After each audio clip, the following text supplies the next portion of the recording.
An ivory tower is a metaphorical citadel of academic and administrative excellence where learning takes place in an ideal atmosphere, free of the distractions and encumbrances which characterizes everyday life in the real world. In other words, an ivory tower is a quintessential university with the ideal facilities, programs, and conducive learning environment with which it develops human capacity in answer to mankind's problems and questions. This is the story of Federal University Lokoja, a model ivory tower.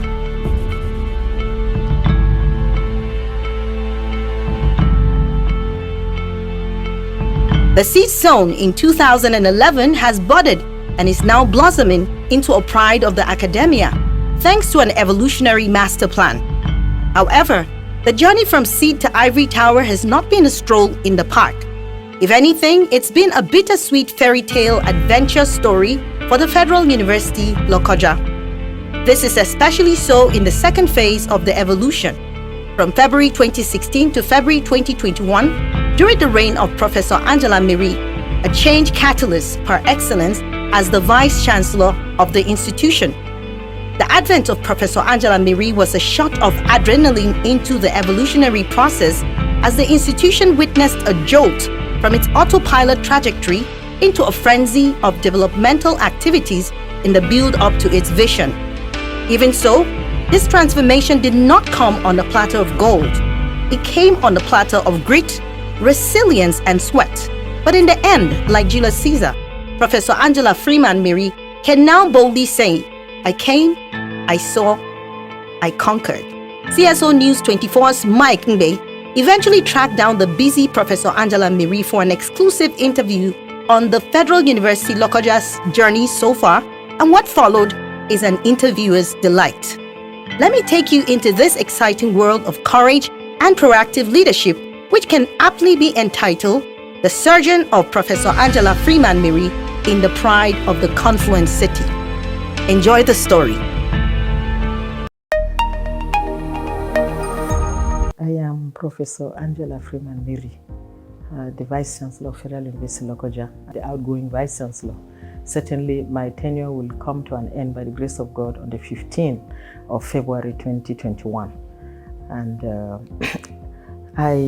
this humble human being was born on the 22nd of August 1959 to my dear parents who are of blessed memory, Baba and Mama Dadong Nawam Jongdan, in Kwampan local government of Plateau State.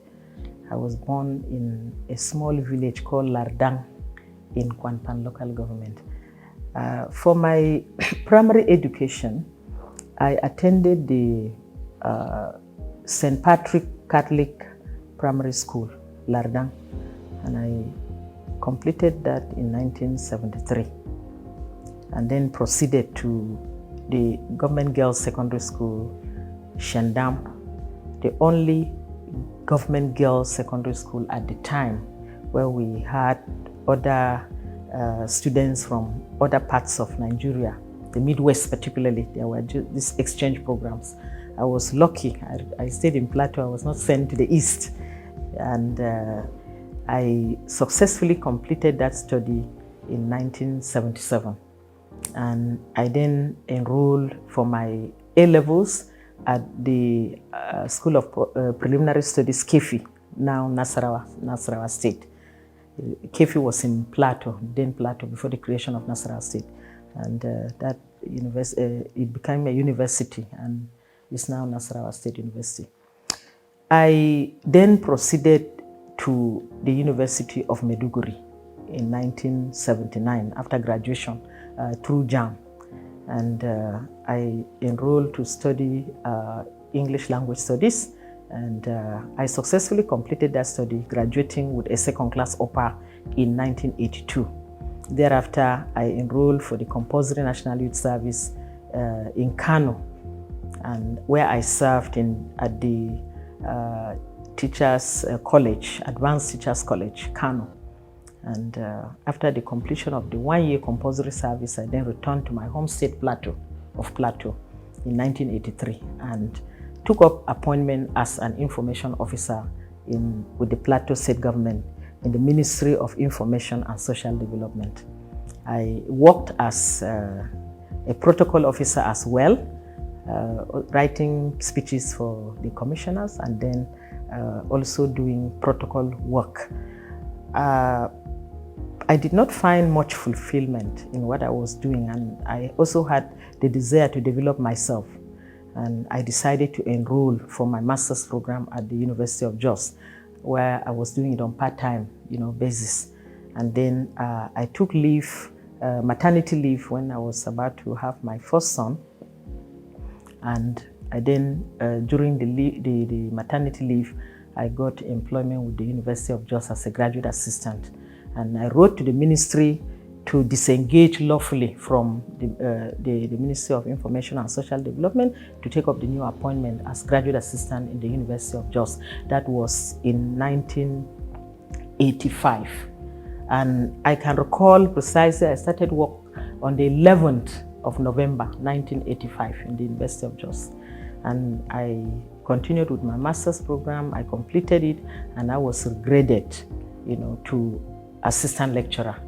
And I also continued to work assiduously, and I registered for my PhD, and by this special grace of God, I obtained that PhD through dint of hard work in 1997. That made me a senior academic in the university, and I continued to work hard, do my publications, and by the special grace of God, I was appointed professor in 2007. While I was in the university, I served on several committees of council and senate. I also worked as an admission officer for the university. I was head of my department twice, and I was serving a second term as head of department when I was appointed Commissioner for Health by the then Governor of Plateau State, John David Jam. I was also appointed Commissioner for Education, and I served out my tenure successfully, and then returned to the university, where I had always wanted to be. As commissioner, I must say to you that I came face to face with the challenges of being a public officer. You have to work so hard, and you also must be very prudent, and you must have character. Otherwise, you are in the public glare, and people are bound to judge you by what you do and by what you say. So I worked hard, and by the grace of God, I brought a lot of changes to the Ministry of Health, particularly. We procured 18-seater buses for all the 17 local government areas of the state, including the headquarters. So we had 18, buses from the EU Prime. That is the development partner that was being sponsored by the European Commission. And then we also, when I got to get a cold chain, a cold chain store. The European Commission built a cold chain store for us, and that's right now, that's where we preserve our vaccines for distribution to all parts of the state.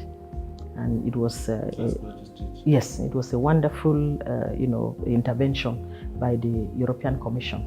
And then when I was in education, we were also able to transform some of our educational institutions. And I still remember, some of those wonderful interventions that God permitted me to do while I was Commissioner for Education and Commissioner for Health. And we also saved our training institution from being closed by the Nursing and Midwifery Council of Nigeria, because the institution was ignored in the past, and it was dilapidated, and the Nursing and Midwifery Council wanted to close it down, but I worked so hard around the clock to ensure that we resuscitated it, we renovated it, and turned it into a world-class training institution. That I cannot forget. I went back to the university to continue my work as an academic, and barely after 2 years, I was appointed the chairman of the governing council of the Plateau State Polytechnic. It's one of the largest polytechnics in that part of the country, second only to Kaduna State Polytechnic. and I served successfully. And I was on a community service, so to say, as the chairman of the harvest committee in my hometown. And news came to me that I was appointed the Vice Chancellor of Federal University Lokoja. And I went back to Jos, and the media was afloat with all the information about the appointment. And I said, this is God's doing, because I never lobbied for it. And I considered my appointment by His Excellency, the President of the Federal Republic of Nigeria, President Muhammadu Buhari, as divine, because he saw in me someone that can contribute to the development of Nigeria, and particularly through our educational institutions. And I took it seriously, and I made sure that I do the will of God, since it was God's appointment. And I told myself that I will do that will bring glory to God's name. And I have been working assiduously since then to this moment where we are. Professor Angela Miri obviously arrived prepared for the work of taking Federal University Lokoja literally to the permanent site. But she was soon to find out that even a superwoman needs help at times, because a tree cannot make a forest. Realizing she needs to build bridges in place of the walls she met, the passionate Vice Chancellor set out on a mission of gathering all stakeholders together in order to fashion out a way to the promised land. This mission involved high-powered stakeholders meeting and courtesy calls on people in high places, and the results? Hear from the horse's mouth. As I was saying, I held a strategic meeting with the illustrious sons and daughters of Kogi State. That was with a view to enlisting their support, especially with respect to public-private partnership, so that they would assist with the development of the university. And they came in large numbers. Policymakers, academics,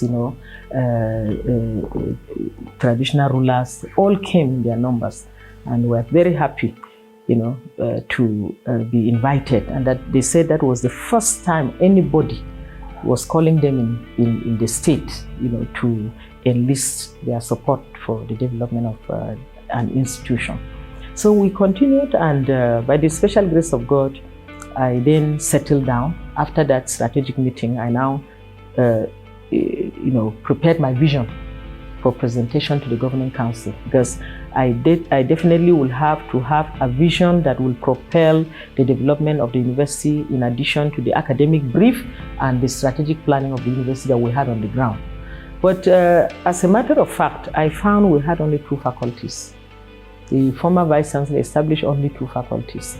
And the challenge was there for me to expand the academic programs and to also establish more faculties and departments in the university. So I incorporated all of the things that I saw after the inspection tour of Adankulo campus, that's the take-off site, and inspection tour of this place. Before the coming in of Professor Angela Freeman Miri was Professor Rafin Dadi, who came and started the university with 2 faculties. Professor Angela Freeman Miri came in and increased this number to 5 faculties and about so many departments and programs. And so you can see that trend. So her coming in, brought in a lot of, expansion in terms of programs, in terms of academic activities, and in so many areas in administration and so on. The outgoing Vice Chancellor then, Professor Rafin Dadi, from all intents and purposes, did his best. It's a small campus, as you can see, but I'm sure that by the time you go around, you will notice that this campus has moved to its permanent site, where the seat of the Vice Chancellor is at the moment. So, having said that, it means that there's progress been made. The school had just 2 faculties when Professor Angela Freeman came here. Today we are talking about 5 faculties, a number of programs, including the School of Postgraduate Studies.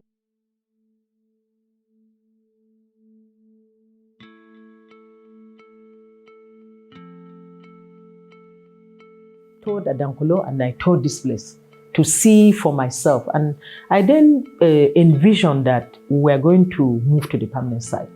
How do we move to the permanent side? When I even mentioned it, everybody was saying, this woman is not serious. How are we going to move to this thick mangrove? You know, and I incorporated it into my vision and I presented to the governing council. And the governing council was very happy with me. They approved it and made some input and approved it and said the university has got the right person in place. According to the Pro-Chancellor, Professor Nimi Briggs, who is now the Pro-Chancellor of Alex Ekweme University, Ndufu Alike Iko, right now. You know, he was the second chairman of the governing council, yes. He said when he heard that he was posted to Lokoja and that one lady, Professor Angela Miri, was the vice chancellor, he was just praying. He said, he prays that he will get a vice chancellor that he can work with. And having listened to my presentation, he now knew that the university had the right person in place as vice chancellor. I was so encouraged. That's what he said. That was what he said. So I was so encouraged. So I continued. And then he said, the council approved and said, we should produce the vision and distribute it across the university. That becomes the roadmap, yes.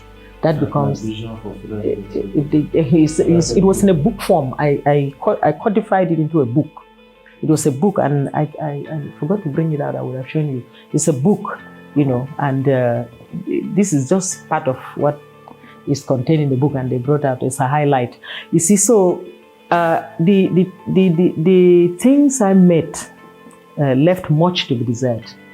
The Faculty of Science had interim accreditation. They didn't have full accreditation. So I knew that I had to work hard with the management to ensure that we now get full accreditation from the NUC, the regulatory body.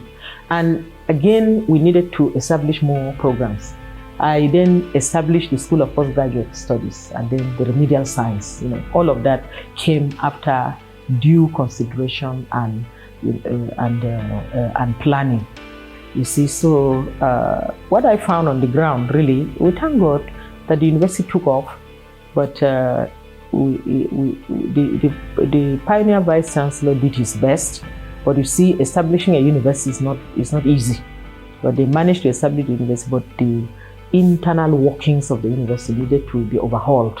And then the staff that were employed from just any part of, you know, the society had to be groomed, and we need to train them because they didn't know the working of a university. And there was so much indiscipline, no respect for the hierarchy in the university. So we had to inculcate that, and it took them some time to conform.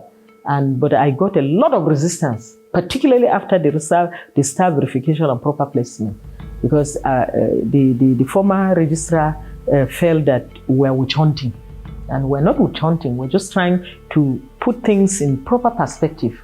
And besides, the university founded on a faulty foundation, you know, cannot stand.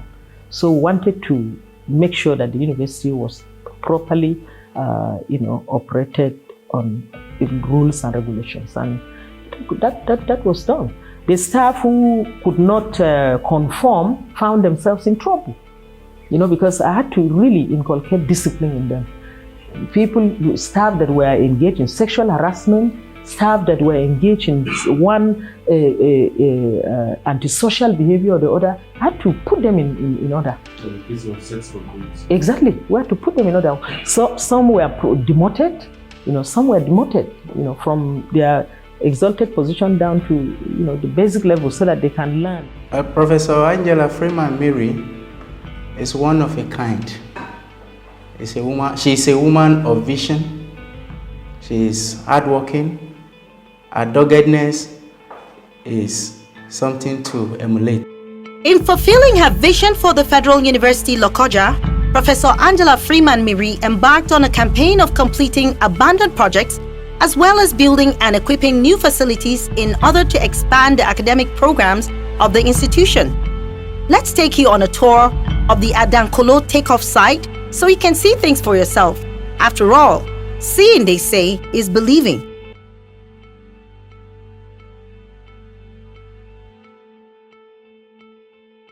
Well, in terms of physical infrastructure, we renovated the admin building when the thunderstorm, collapsed it.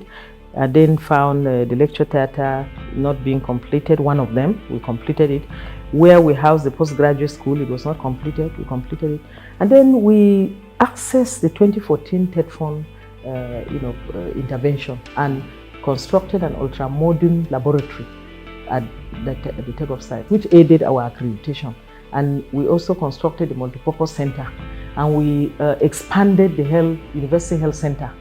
We also renovated the council chamber over there and the Senate building. That is in terms of physical infrastructure. We completed the needs assessment that is directly behind the council chamber as well. And in terms of other programs of the university, I've also already mentioned the establishment of more faculties, the establishment of postgraduate program, the establishment of remedial science program, and also the expansion of the faculties. So these are academic issues, but then the infrastructures are the ones I've mentioned to you. We also retired the road networks at the Adamkolo. Yes. Yes, the federal government brought intervention and retired it.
So what inspired this, the construction of this gate, the design and all that at the permanent site? Well, to be frank with you, I sat and envisioned the fact that Federal University Lokoja is established at the confluence of the River Niger and the River Benue.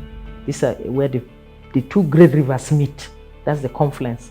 And having been the Lokoja being the center of the confluence, we made sure that that symbol that you see of academic gown seated is the university seated at the confluence, and the two arms are the rivers Niger and Benue coming together, and the university sitting on top of the confluence. Yes. So Federal University Lokoja is situated in Lokoja, the confluence of Nigeria. That's the river Benue and Niger where they meet. And of course, it is symbolic. Very symbolic. It's symbolic because Lokoja itself has history. And it's the first seat of the British, yes, the Northern Protectorate before it was amalgamated. So Lokoja is unique, and the Federal University Lokoja is uniquely situated. In fact, that was the vision, and I feel that the River Niger and the River Benue constitute the seat of the university in Lokoja itself. And so the symbol of the university is the university sitting on the confluence of the River Niger, that is in Lokoja. So I invited the architect, and I said, this is what I want. And then the architect drew it, and then we got input from our technical department as well, because I told them this was what I wanted. This is what we want. The university is seated at the confluence of the rivers Niger and Benue in Lokoja itself. So it's uniquely situated, and it's also it can be reachable from all parts of the country. Yeah, while walking through the gate, we saw a lot of construction going on along the roads, coming in, a lot of construction all over the place. Those buildings at the roadside, are they supposed to be classrooms, or what are they for? It was under construction.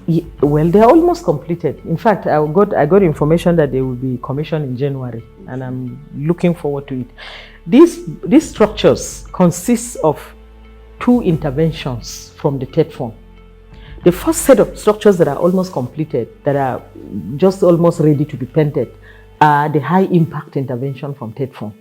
And we have the Faculty of Education, we have blocks of laboratories, we have office staff office blocks, we have auditorium, we have a multipurpose center as well, and then we have lecture theater.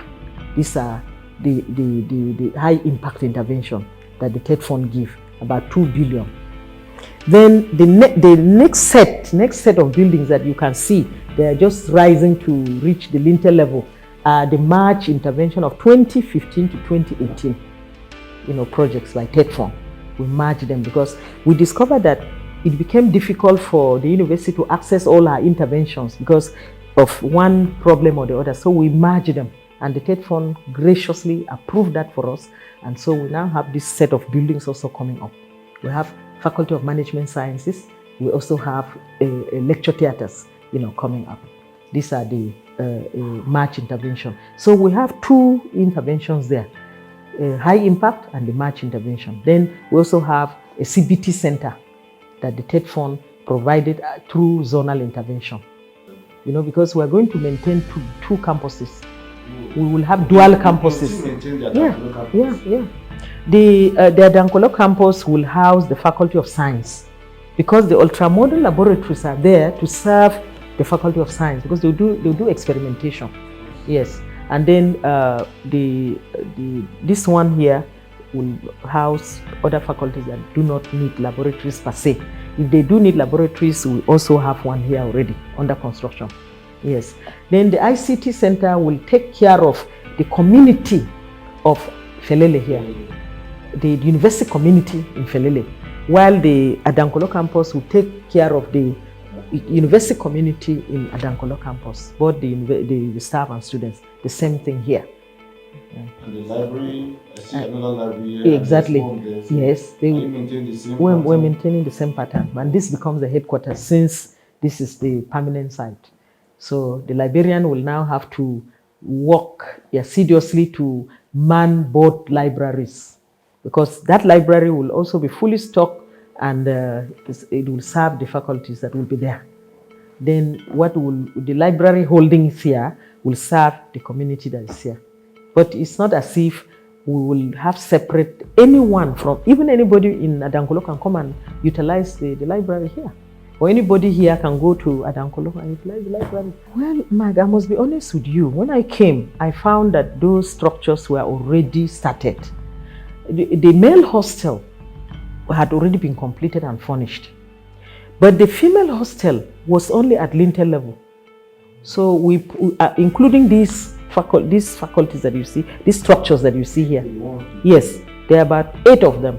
The librarian, I've noticed that she has contributed immensely to the development of the material, both the physical and electronic resources in the library.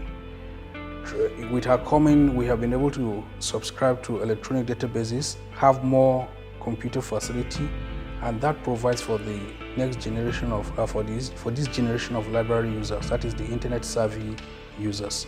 And she has been able to pay for internet subscriptions to ensure that our students have access to electronic resources.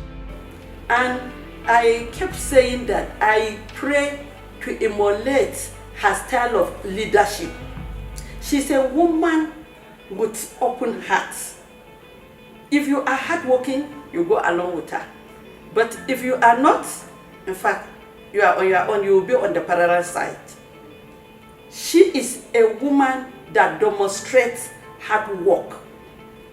The Vice Chancellor, Professor Angela Freeman Mary, from the day she has assumed office in this university, she has distinguished herself to be a workaholic, a determined, very diligent, and committed to her work.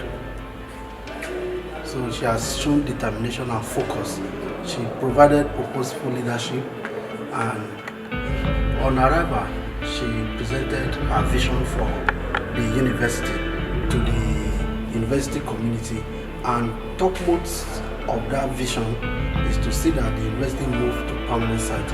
And today, that is a reality.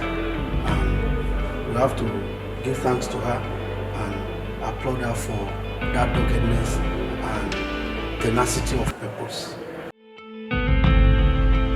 Why settle for good when you can have better? Or why go for better when the best is all yours for the taking? With such a burning desire, Professor Miri experienced a healthy discontent despite her achievements at Adankolo. The professor's insatiable desire for the Federal University Lokoja to fulfill her potential proved too strong for her to coast on her successes at the takeoff site. Her sights were already set towards Felele, even while celebrations were ongoing with respect to her achievements at Adankolo. This laser beam focus on the master plan soon resulted in the institution's exodus to the promised land and the subsequent crusade of developmental projects which followed that movement.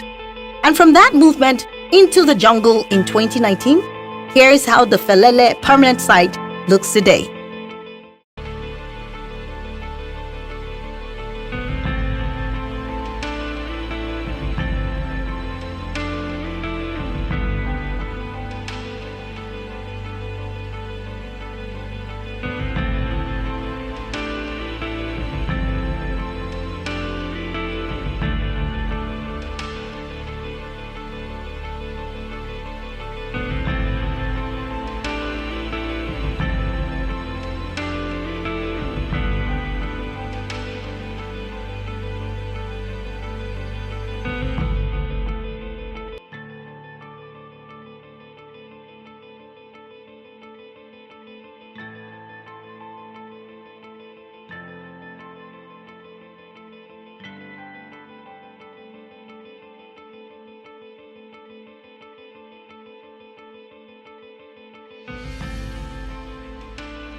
There is a popular saying which goes, "The world is not a bed of roses."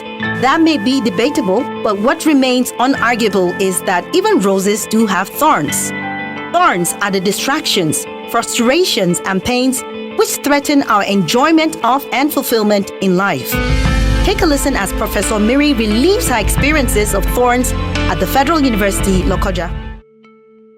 And they wrote to regulatory bodies, wrote to the Code of Conduct Bureau, wrote to EFCC, wrote to everywhere.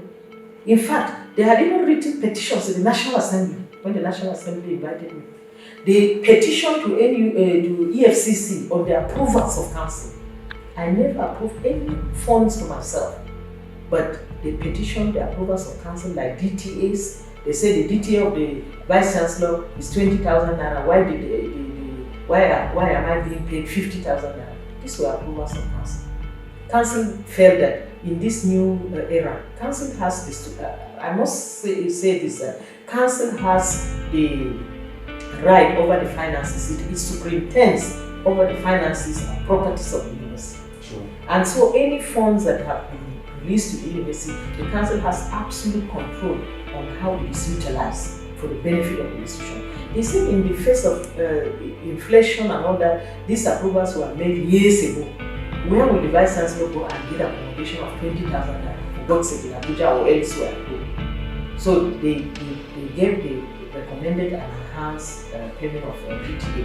The Vice Chancellor to all members of council and the chairman of council, and that was being paid, and the petition.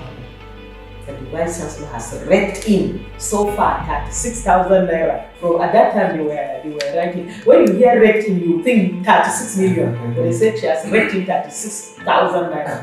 I said, so 1,000 is raking in. And so the aim, I agree with you that this is a patriarchal society. And again, because I'm a woman and I do not come from here, they told me when I came, I was told that when I came, before I came, they said they were going to fight me. That they have their professors in FUL. Why did they do the professor from the University of West Command and head the institution? They would fight me from day one. And those people lived up to their promise. They were just antagonizing. Nothing that was done were appreciated by me. But now they found to share. They took the university to court. The university won. Then they went back again and said the university, it was not a misconduct, that they were only seeking the interpretation of their rights because they were members of council. Their tenure ended. We asked them to leave so that we can, we asked them to, we communicated to them that their tenure had ended and we were going to conduct election in congregation and in Senate. But they could still contest if they so wished. And one of them recontested and won. But this particular two individuals coming from congregation went to court. They said their tenure was for 4 years. Why did we terminate their appointment? We did not terminate their appointment. But they also have tenure of 2 years in their files. They were issued 2 years tenure in their file. And we went to the files and fetched those letters and gave to our solicitors who presented in court. And the court said you cannot approbate and reprobate. You get the point. So by the time this matter was going on and on, they went and obtained a kangaroo judgment, and they said that it was not a disciplinary matter, it was an interpretation of their rights. And the judge at that time now went and gave them the judgment, and they claimed they won. We took the matter to appeal court. I observed that unionism was very active when I came in. She was the one that lifted the moratorium on unionism. And when she lifted it, every union on campus, the ASU, NASU, NAT, and all this, they became very active.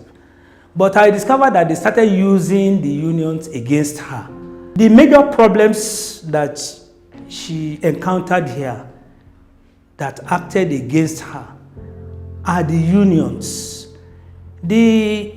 I perceived during my stay here that the unions themselves saw her as an outsider.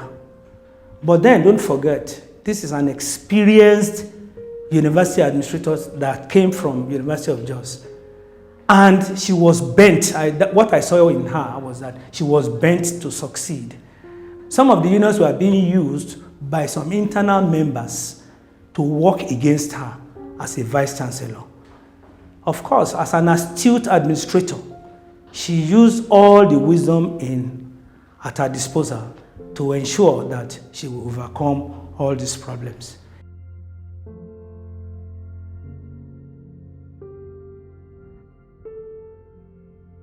We wanted the appeal court to determine. Unfortunately for us, when the state governing council came, the chairman of council pleaded with us. He said, no, let us take the matter out of court. We should settle out of court. I wanted, just for the sake of posterity, that this matter be determined by the court, because indiscipline has become, the norm here rather than the exception. And we should not continue in that manner. The staff see themselves as not being answerable to any hierarchy, any authority. We cannot continue that way. But we listen to the council, and for me, I respect elders. I listen to the chairman of council, and in council he pleaded with us that council should forgive them, and we forgive them. We forgive them. That was why the individual was able to contest for the VCship and was allowed to attend interview. Otherwise, they were under disciplinary action, measure, and they were placed on suspension with half salaries. That's what was going on. So when they were forgiven, then we said, fine, God forgives. If God forgives us, who are we not to forgive men? We will forgive ourselves. And it was on that basis that we allowed the matter to go. But otherwise, this matter was to to put an end to indiscipline in the university. 5 years down the line, you've left a lasting legacy. You've left indelible footprints in the sands of time at FUL. Everybody says it, and now you're facing the rest of your life. So, looking back at 5 years, what's your one regret in this whole journey of you and FUL, and what will put a smile on your face in retrospect? When we talk of regret, I've just mentioned the challenges. I wish that at initial people cooperated and we work as one family. We work together to move the university to the level that we wanted to be. I'm quite sure if there wasn't this distraction about petitions here and there, maybe we would have achieved even more. But in spite of the distraction, we remain focused. You did what you should. We remain focused, yes, we did what we ought to have done. And so that distraction notwithstanding is maybe one thing that I should say. I wish there was no distraction. But I'm not regretting anything I did. I did everything in the interest of the system. I'm not regretting one bit of action that I took because I take measured steps. I don't just plunge into anything. I take measured steps. And having taken those measured steps, I am satisfied that by the grace of God, I've done what God wanted me to do here. The people who have been petitioning and who have been distracting are the losers because I'm developing the institution for them and their children. My children will not come here to study, my children will come here to work. My children are PhDs, so I have no regret whatsoever for what I've done. I did it in the best interest of the system. And what will put smiles on my face is the grace of God. God is the architect of my joy. I find in her a strong character, not common with women, because once she sets her mind on anything, you can be sure that it will be achieved. And to me, that is a character of a leader. So I think I learned and gleaned that from her. And if you follow her, you will not only acquire the experience, you will become an icon too within the school because she is already an international icon. Her sense of character is obvious. She is a strong, dedicated, and committed administrator. I want to say that she's not just a ceremonial administrator, but she's someone who is apt and devoted to her work. She ensures discipline. Let me tell you, like I'm this kind of administrator that I don't pay attention to details, but meeting Professor Angela Mary Freeman gave me this consciousness that whatever mails and letters that come to my office, I need to be very, very careful. So she taught me to be a very, very detailed administrator too.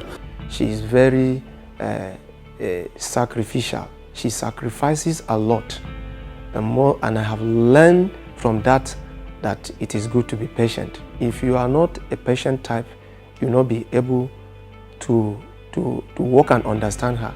And most of the time that I will go to meet her over one issue or the other, I discover that when even I'm not expecting her to overstretch her time, but you discover that she will stay to very late hours trying to see that things move in the right direction, a positive direction, that will impact positively on this university.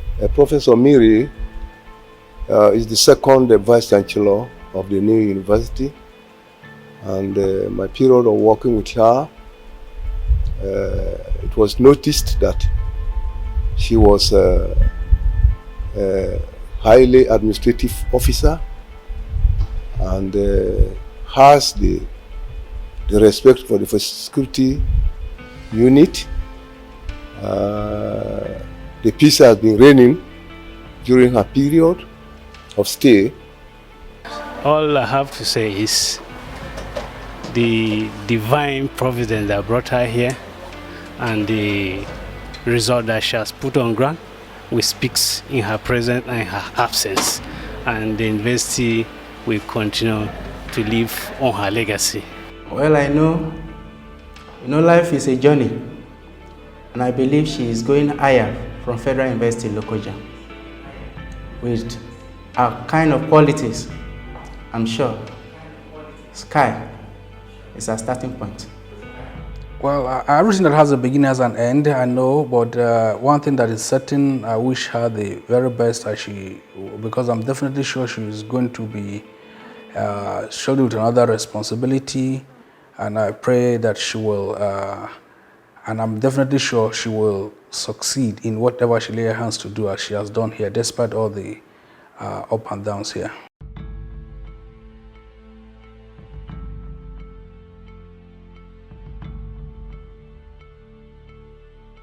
I didn't work alone. Yes. Because nobody can do this work alone. Nobody. The management have been so cooperative, and the first management consisting of the former librarian and the university bursar, and then this current management too, they're very cooperative, and we've worked so closely with them.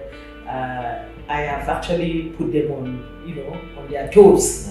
Frankly speaking, I put them on their toes. They all say so. Yes. They say so. And when I'm working till daybreak, they cannot do otherwise. Some of them cannot bear it, they leave. I forgive them. I overlook it because not everybody has my own strength. Everybody has his own individual strength that God has given him. But we have worked together as a team. All the achievements that we have recorded, the modest achievements, I must say, all the modest achievements we recorded, we've done it together.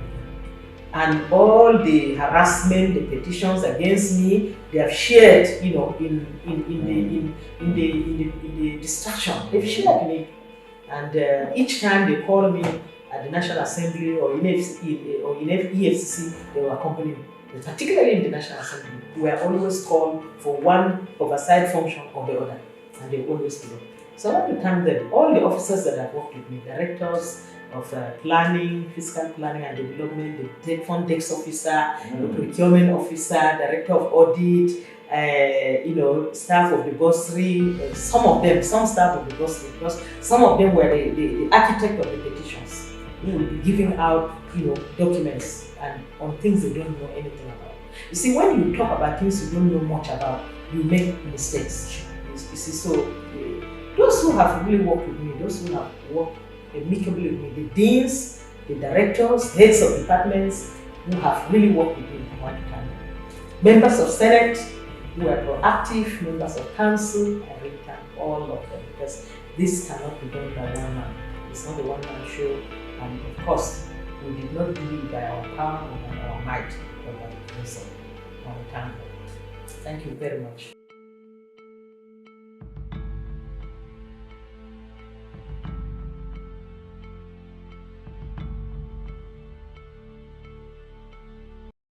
So, mission accomplished. Professor Miri now sets her sights on pastures new. But as she takes a bow from the Federal University Lokoja stage, she does so in grand style, having run a great race and won the coveted prize. Federal University Lokoja is now an ivory tower.